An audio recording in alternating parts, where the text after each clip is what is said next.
నమస్కారం అండి. మనం న్యూటన్ యొక్క మూడవ లాని గమనించినట్లయితే ఒక బంతిని తీసుకుని గోడపైకి ఎంత వేగంగా మనం విసురుతామో ఆ బంతి గోడకి తగులుకొని అంతే వేగంగా మన వద్దకు రావడం జరుగుతుంది. అలాగే మన జీవితంలో మనం చేస్తున్న రకరకాల కర్మల యొక్క ఫలితాలు అనేవి మనం ఏ యొక్క ఉద్దేశంతో చేశామో ఆ యొక్క ఉద్దేశంతోనే అవి మనపైన ప్రభావం చూపించడం జరుగుతుంది. అయితే కర్మ అనుభవుడికి ప్రతి ఒక్కడు కూడా మనం శారీరకంగా చేస్తున్న పనులు మాత్రమే కర్మని అనుకుంటున్నారు. కాదు, కర్మ అనేది మూడు రకాలుగా ఉంటుంది. ఒకటి శారీరకంగా మనం చేసే కర్మ, వాక్కు ప్రకారంగా చేసే కర్మ, మానసికంగా చేసే కర్మ. ఇందులో మనం మానసికంగా చేసే కర్మ మన పైన అధికంగా ప్రభావం చూపించడం జరుగుతుంది. అయితే ఈ యొక్క మూడు కర్మల్లో మనం ఏ యొక్క ఉద్దేశంతో ఎదుటి వ్యక్తితో మనం ప్రవర్తిస్తూ ఉంటామో, మనం ఆ యొక్క పనిని చేస్తామో అదే ఉద్దేశంతో ఆ కర్మ యొక్క ప్రభావం మనపైన ప్రభావం చూపిస్తుంది. ఒక వ్యక్తి అలా నడుస్తూ వెళుతున్నాడు, అతన్ని మనం చూసి నమస్కరించామనుకోండి, ఆ వ్యక్తి కూడా మనల్ని చూసి ఏ ఉద్దేశంతో మనం నమస్కరించామో అదే ఉద్దేశంతో ఆ వ్యక్తి మనల్ని నమస్కరిస్తాడు.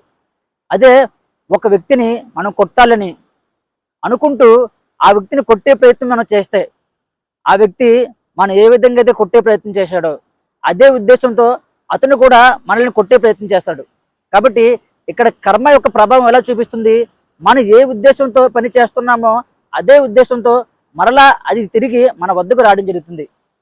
అలాగే ఒక వ్యక్తిని మనం పలకరించాం, ఏం సార్ మీరు ఆరోగ్యవంతంగా ఉన్నారా, మీ కుటుంబ సభ్యులంతా కూడా బాగున్నారా అని పలకరించాం. ఆ వ్యక్తి సార్ మేము చాలా బాగున్నాం, మా కుటుంబ సభ్యులు కూడా చాలా ఆనందంగా ఉన్నారని చెప్తూ మీరు కూడా బాగున్నారా అని ఆ వ్యక్తి పలకరిస్తాడు. అదే మనం ఆ వ్యక్తిని తిట్టినట్లయితే, మనం ఏ విధంగా అయితే ఆ వ్యక్తిని తిట్టామో అందుకు మూడింతలు ఆ వ్యక్తి మనల్ని తిడుతూ మనతో మాట్లాడడం జరుగుతుంది. అంటే ఏ ఉద్దేశంతో మనం మాట్లాడేమో అదే ఉద్దేశం మన వద్దకు తిరిగి రావడం జరిగింది. మరొక విషయం ఏంటంటే, మీరు ఏ విధంగా ఆలోచిస్తున్నారో ఆ యొక్క ఆలోచనల యొక్క ప్రభావం మీ పైన అలాగే ప్రభావం చూపిస్తాయి. మీరు ఎవరో ఒక వ్యక్తి నాశనం అయిపోవాలని, ఆ వ్యక్తి మీ జీవితంలో చేసిన రకరకాల పనుల వల్ల మీరు ఆ వ్యక్తి పైన కోపపడడం కానీ, మీ జీవితంలో జరిగిన రకరకాల విషయాలు తెలుసుకుంటూ మీరు బాధపడడం వల్ల మీ శరీరంలో నెగిటివ్ హార్మోన్స్ అనేవి రిలీజ్ అవ్వడం జరుగుతుంది. ఆ రిలీజ్ అయిన నెగిటివ్ హార్మోన్స్ అనేవి మీ శరీరంలో ఉండే ప్రతి అణువులోనికి చేరుకుని మీకు శారీరకమైన అనారోగ్య సమస్యల్ని గిఫ్ట్గా ఇవ్వడం జరుగుతుంది. తద్వారా ఏ వ్యక్తిని అయితే గాయపరచాలనుకుని ఆలోచిస్తున్నారో ఆ వ్యక్తి ఎలాగైతే అనారోగ్య సమస్యలు గురవ్వాలని మీరు అనుకున్నారో అటువంటి అనారోగ్య సమస్యలకి మీరు గురవడం జరుగుతుంది.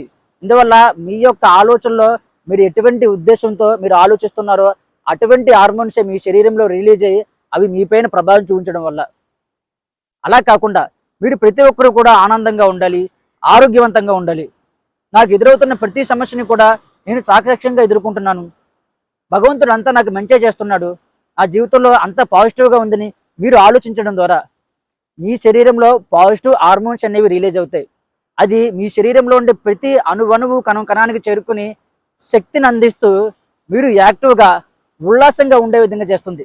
తద్వారా మీరు ఎక్కువ కాలం జీవించడం జరుగుతుంది, యవ్వనంగా ఉండడం జరుగుతుంది, ఆనందంగా ఆహ్లాదవంతంగా మీ జీవితంలో మీరు జీవించడం జరుగుతుంది. కాబట్టి స్నేహితులారా, మీ యొక్క ఆలోచనలో ఎటువంటి ఉద్దేశం ఉంది, మీరు చేస్తున్న పనిలో ఎటువంటి ఉద్దేశం ఉంది, మీరు మాట్లాడుతున్న మాటలో ఎటువంటి ఉద్దేశం ఉంది అనే విషయాన్ని మీరు గమనించినట్లయితే మీరు చేస్తున్న కర్మ ద్వారా మీ పైన ఎటువంటి చెడు ప్రభావం పడకుండా మీరు ఆరోగ్యవంతంగా ఆహ్లాదవంతంగా జీవించడం జరుగుతుంది. మనకు శ్రీకృష్ణుల వారు భగవద్గీతలో ఒక అద్భుతమైన మాట చెప్పారు, కర్మ చేసేంతవరకే నీ యొక్క బాధ్యత, ఫలితాన్ని ఆశించుకు. మనం ఎప్పుడైతే ఫలితాన్ని ఆశిస్తామో రకరకాల సమస్యలకి మనం గురవడం జరుగుతుంది. ఊహించలేని బాధని మనం ఎదుర్కోవాల్సిన పరిస్థితి అనేది మనకు రావడం జరుగుతుంది. ఉదాహరణకి మనకు కాలేజీలో నంబర్ 1 ర్యాంకర్ అయిన ఒక అమ్మాయి, నేను 100కి 100 మార్కులు తెచ్చుకోవాలని తను ఒక ఫలితాన్ని ఆశిస్తూ ఎగ్జామ్ రాసింది. అయితే తనకి 100కి 100 మార్కులు కాకుండా 90 మార్కులు రావడం జరిగింది. నాకు మరో 10 మార్కులు మిస్ అయ్యాయని ఆ అమ్మాయి దుఃఖానికి గురవడం జరిగింది. అదే బ్యాక్ బెంచ్లో కూర్చునే ఒక కుర్రవాడిని మనం గమనించినట్లయితే, నాకు 35 మార్కులు వచ్చి పాస్ అయితే చాలు, ఒకవేళ 35 మార్కులు వచ్చి పాస్ కాకపోయినా సరే నెక్స్ట్ సెమ్లో రాసుకునేనైనా సరే పాస్ అవుతానని ఆ వ్యక్తి ఎటువంటి ఫలితాన్ని ఆశించకుండా తను ఎంతవరకు చదవగలడో అంతవరకు చదివి ఆ యొక్క ఎగ్జామ్ని రాశాడు. తనకు 36 మార్కులు వచ్చి పాస్ అయ్యాడు. ఆటోమేటిక్గా తన ఆనందాన్ని పొందడం జరుగుతుంది. ఒకవేళ ఫెయిల్ అయినా సరే తనకి ఆ యొక్క అమ్మాయి మొదటి ర్యాంక్ రావాలని అమ్మాయి ఎంత బాధపడిందో అంతటి బాధ కుర్రవాడిని ఏదించే అవకాశం ఉండదు. పర్వాలేదులే నెక్స్ట్ టైం రాసుకుందాం, లేకపోతే ఆ తర్వాత సరైన రాసుకుని మనం పాస్ అవ్వచ్చని ఆ యొక్క వ్యక్తి తను చాలా ఈజీగా తీసుకోవడం జరుగుతుంది. కాబట్టి స్నేహితులారా, మనం చేస్తున్న పనిలో అధికంగా ఆశించడం వల్ల అందులో మనం ఫలితాన్ని పొందినా సరే ఫస్ట్ ర్యాంక్ రావాలని అనుకున్న అమ్మాయి 90 మార్కులు వచ్చినా సరే ఏ విధంగా బాధపడిందో అదే విధంగా మనం బాధపడుతున్నాం. ఈ యొక్క మార్కులు బ్యాక్ బెంచ్లో కూర్చున్న కుర్రవాడికి వచ్చినట్లయితే ఆ కుర్రవాడిని అసలు మనం పట్టుకోలేం. చాలా ఆనందానికి గురవుతాడు. ఇందువల్ల తను ఆశించకుండానే తను ఊహించలేని ఫలితం తనకు వచ్చింది కాబట్టి స్నేహితులారా, ఏదో ఒకటి ఆశిస్తూ ఏదో ఒకటి మీ జీవితంలో జరగాలని మీరు ఊహించడం ద్వారా, అనేక రకాల కళలు కనడం ద్వారా అది మీరు పొందలేకపోతే మీరు ఊహించలేని దుఃఖాన్ని మీరు పొందడం జరుగుతుంది.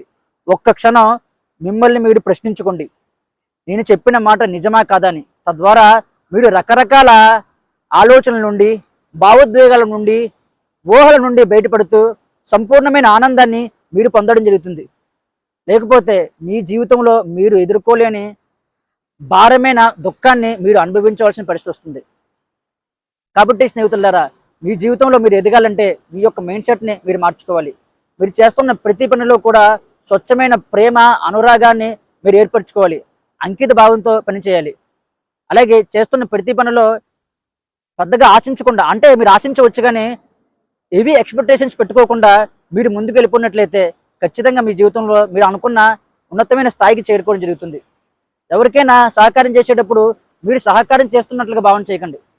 వారు మీ యొక్క సహకారాన్ని పొంది మరలా మీ విషయంలో రివర్స్గా మాట్లాడినప్పుడు మీరు మరలా దుఃఖాన్ని పొందడం జరుగుతుంది.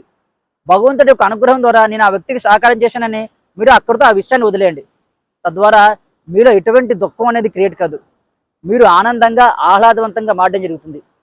నేను చెప్తున్న క్రియాయోగ క్లాసెస్లో ఈ యొక్క కర్మకు సంబంధించిన రకరకాల విషయాలు మన యొక్క జీవితంలో ఎలా మనం అప్లై చేయాలి, మనలో ఉండే నెగిటివ్ కర్మని మనం ఎలా వదిలించుకోవాలి, పాజిటివ్ కర్మని ఎలా క్రియేట్ చేసుకోవాలి, అసలు కర్మ లేని స్థితికి ఎలా చేరుకోవాలి, ఆనందంగా ఆరోగ్యవంతంగా ఎలా జీవించాలి అనే విషయాలు నేర్పిస్తూ నేను సాధకులు ఉన్నతమైన స్థాయికి వెళ్ళే విధంగా ప్రోత్సహించడం జరుగుతుంది. కాబట్టి ఈ యొక్క అవకాశాన్ని మీరు కూడా ఉపయోగించుకోవచ్చు.